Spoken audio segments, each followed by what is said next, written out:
púpọ̀. Eléyìí ni àsìjẹ èmi tí náà ni Prophet Àpáta Àgbàníkùn.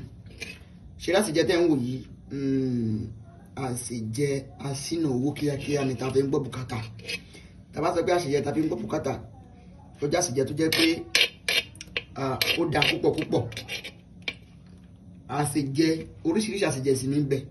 Àsìjẹ oṣó ń bẹ, àsìjẹ ẹ̀yọnú ń bẹ, àsìjẹ atúndè ń bẹ, àsìjẹ oṣó tútù ń bẹ, àsìjẹ oṣó ń gbóná ń bẹ.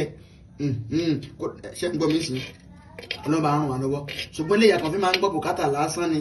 Ó sì dá fún ọmọ tó ń tẹ̀ka, ó sì dá fún ẹni tó ń dálejò lóhùn, ó sì dá fún ẹni tó níṣẹ́, ó sì dá fún kọ̀ntrátọ̀ tí ọwọ́ bá dá fún owó.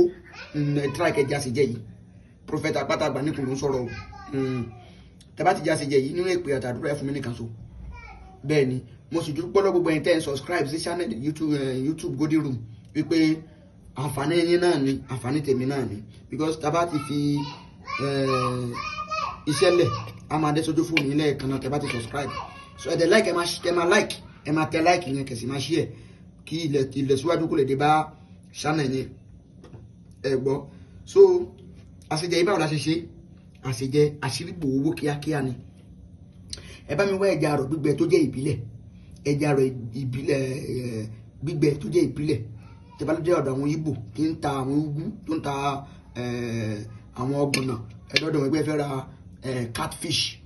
catfish wọ́n máa tà fún yín. Ẹ ra mẹ́ta ẹ wá ata ìjọsìn tí ò dúdú 21 mẹ́kànlélógún ẹ wá kí là ń pè ẹ wá ewé oríjì òjọ́ níwọ̀nba díẹ̀ ló bá tán o.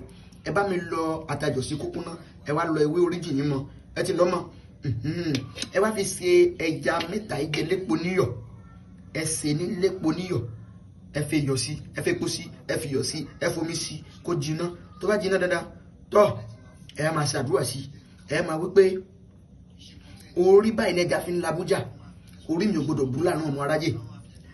Bẹ́ẹ̀ ni oríjì ló ní kọ́mọ́ra ẹ fún owó ńlá lájì mí kí n rówó ná kí n rówó lò kí n bá ti ṣe kí n rọ̀nà gbígbà ẹ ṣàdúrà sí ẹ á bẹ̀rẹ̀ sí ní jẹ.